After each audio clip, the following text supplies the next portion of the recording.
ladies, it is Tristan with Nerdette's NewsStand, and wow, this was so good. I can't even say anything bad. Okay, you know what? No, I can't. Harleen #2, and I did review #1 when it came out. It is by Stjepan Sejic. I hope I said that right. I'm sorry if I butchered the name. He literally did everything in this, including the variant, which is stunning. Except the lettering, like, dude's got talent. And he's putting these out on a monthly basis. Like, I absolutely love it. So, I think this almost serves, so far, at least. I mean, it does. It's a very good origin, don't get me wrong. But it kind of serves as a cautionary tale, at least in my eyes. You see how there'll be, the nice guys out there being like, oh, why doesn't girl always go with the asshole? Well, because masculinity is so on the decline nowadays, and women don't like effeminate men. I'm sorry, just telling the truth. But, so they go for the asshole because they crave that masculinity, and even if it's in the rawest, in the wrongest forms, they crave that. A woman loves tall, dark, and handsome. Add in mysterious and dangerous, and you have a recipe for disaster. And that's what we're seeing here. And it's so good. We kind of get this flash forward when it starts of them, together. It's after this takes place. So we get to see Harley beating in some head. I love it. She looks fantastic. Like, you're going to hear that a lot. You're going to hear, it's so good, too many times. And we're back to the dream thing. And we're going to do that a little bit. Not as much as we did last time, but just enough. I'm speechless at how good it is. I really did enjoy this. But we get to see, we learned before when she was talking to Harvey Dent that they were both going to be within months, their alter egos, their super villain. So we see exactly how that happens. And, Harvey's speaking out against Sal Maloney. Well, yeah, that doesn't work out too well in his favor. He puts a hot coffee with acid in his face. And we get to see that. And they have it on the news. It's running all over the news. And it's really good. But they take him, via transport by himself in protective custody. That doesn't work out. We get the executioner. And I love that we're getting that in this. I really do. Yeah, he's a dead guy. Batman tries to save the day. And yeah, that just doesn't work out so well. So these executioners they're police, right? So nobody knows if the person next to them is good. Nobody knows if their partner is good. They don't know who these people are. I think they do know one, but there was 3 in this specific case.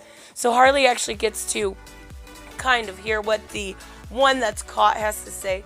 And I get his reasonings behind it, but then again, at the end of the day, it's not justified. He's like, how many more people do these people have to hurt, kill, before somebody starts taking action? And everybody deserves their day in court, at least that's what I think.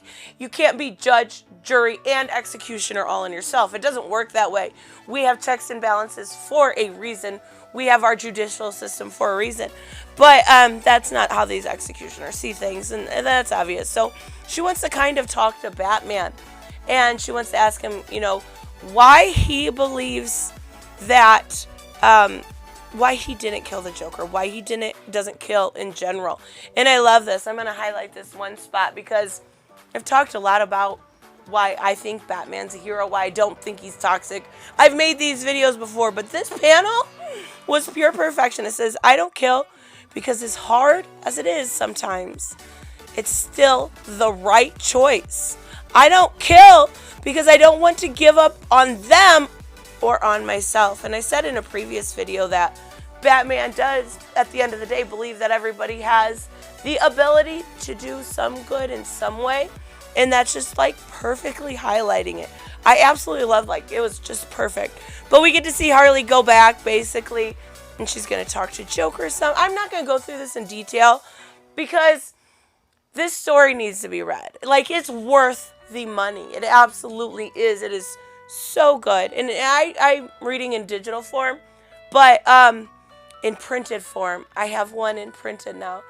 And it is like, like I don't get very many printed comics, unfortunately, because the nearest comic book store is 2 hours away. Just seeing it is just like, oh, it makes my day. It makes me so happy. It's just the little things. But she has, she talks to him, and basically she's trying to get him to break down his walls, She's trying to get into that inner psyche that is the Joker. That's not going to work. But the best part about this is she's like, why? Oh my God, Joker, fucking fantastic. Like, that is a beautiful picture. Like that! He's so pretty. Like, I just kind of want to give him a kiss. I'm not even kidding. He's so pretty. But the reason why he didn't kill her is because he said basically that there's 2 reactions when somebody sticks a gun. It's horror, and the other reaction that he likes to see is a smile. He wanted to see her smile. And that's going to haunt her for a while, because she's like, why did he want to see me smile? It's really like, as a girl, I know she's like smitten. Like, you can just tell. I can see the signs, honey. You're not fooling anyone. You are smitten hardcore. You're dreaming about him. You are worried in your dreams he's going to die. You are worried. You are literally smiling in the mirror because he wants to see you smile. Like, it's cute, but you're smitten for like a crazy person. So she talks to Ivy, and Ivy looks beautiful, but I'm not gonna lie. The one thing that drives me crazy, because Stephen is definitely top 5 artists and writers. He's on both of those for me. A lot of his facial structures look the same. So I'm looking at Ivy like, you look beautiful, but you also kind of look like Joker, which worries me about my mindset, because I just said how good the Joker looked. But she's like talking about pheromones, and Harley's obviously thinking about Joker, and she's like, I normally can't get those kind of pheromones unless we kiss. And she's like, we're done here.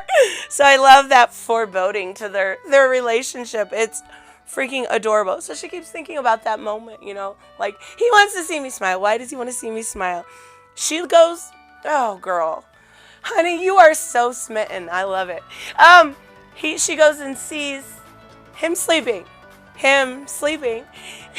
watches the dude sleep. Like, oh, come on, Harley. I don't understand why you would watch some. I mean, maybe if it was your significant other, but he's literally an inmate at Arkham Asylum, Harley. You know better as a medical professional. You know.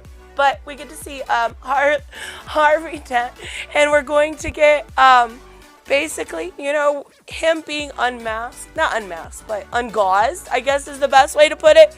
He wants to have a press conference in 3 days. He doesn't know, what's going on with his face, why he can't see right. Like, the blurring on this, like, it's so good. It is really good. So the press conference starts to go on, and Harley is watching it as it kind of unfolds. Well, he's like, gets asked a question about these executioners. Do you think what they're doing is right? And he's like, they're heroes. And we get to see the real Two-Face. So good, right? Like, I can't even complain. And she's kind of taking his story like, he's sticking up for these people. Maybe I need to go have a real conversation.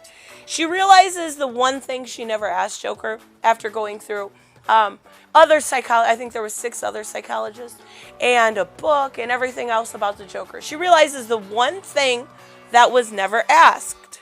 As a mass murderer, do you have empathy? Because without empathy, as far as medical goes, that leads to 3 different levels of antisocial behavior. So it can be schizophrenia, you can just have borderline personality, you can have antisocial behavior. It leads to different paths of the narcissistic behavior that we see in people that are mentally deranged. Well, it's obvious he has empathy. He admits that he has empathy, and I like seeing that because it makes him a human. It makes him detached from that psycho killer that we know Joker as, and we see him as a person. He feels bad. So, why else are you doing this? And that's kind of what she's asking. But she doesn't realize he's playing her for a fiddle. He knows what he's doing. And they use like the Red Riding Hood analogy. And he's like, what does it says? In hindsight, you know, she says she took the bait. And she says, well, how does it start, Mr. J? And he says, well, Grandma, what fascinating mental issues you have, the better to draw you in with, my dear. And I love that reference because that's exactly what he's doing. He doesn't have empathy. He's pretending he's empathetic to get her to break down her wall, to be that bait. And I love it. I love every bit of it. So he's like, I got to ask you one question, and then I'll answer yours. How often do you watch me sleep? And she's kind of embarrassed. Like, I am so sure she's blushing right now and thinking, oh my God, what did I do wrong? But what ends up happening is he's like comparing her to, other people that tried breaking down his walls, tried, saying basically, you don't care just like they didn't care. Well, she's like, I do care. At first, that was all what it was about. It was about my research, but now I care. So she turns, oh, dumb girl. Everybody loves watching a train wreck, right? Yeah, you're watching one. She turns off the camera, the recording device, and she takes off his oh my God, what's it called? Straitjacket. And yeah, she's talking about how much she cares, and that's how it started. And then he puts his hands on her back, and that's the end. And he's holding her, and I'm kind of just like, oh, I love it so much, but I hate it at the same time because I know how it's going to end. And it makes you like, I don't know the best way to describe it. Maybe it's because I'm female, or maybe not, because you want to root for the Joker in a weird way. You're like, I want him to turn out good. I know this story's going to turn out bad, but I want this romance to work. We all know it's not going to work. He's a piece of shit. But you kind of want it to. It's kind of cute. Like, it does help. Like, I think it helps that Joker's good looking in this. Like, I do, because I understand it's being told from his perspective, so that, could come from him. But you're not going to get a educated, beautiful woman like Harley without having something to back it up. You need to be decent looking. So I like that they put that in there. So, oh yeah, it's so good. You guys have to get it. Like, this is the one I would like chill for. Not sad, but there is another Joker comic I'm going to review tomorrow that came out. I think it's called Killer Smile. It was so good too. I feel so spoiled as a Batman fan this week. And Batman Annual, oh my God. I'm going to shut up now. I will see you guys in the next one. Bye-bye. Hey, I want to give a huge shout out to my Subscribe Star and Patreons. You guys literally make this channel possible.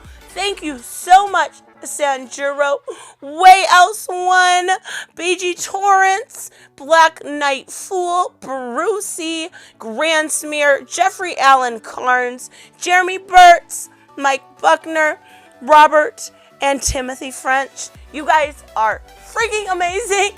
Thank you so much, and make sure you like and subscribe, and I will see you guys in the next one. Bye-bye.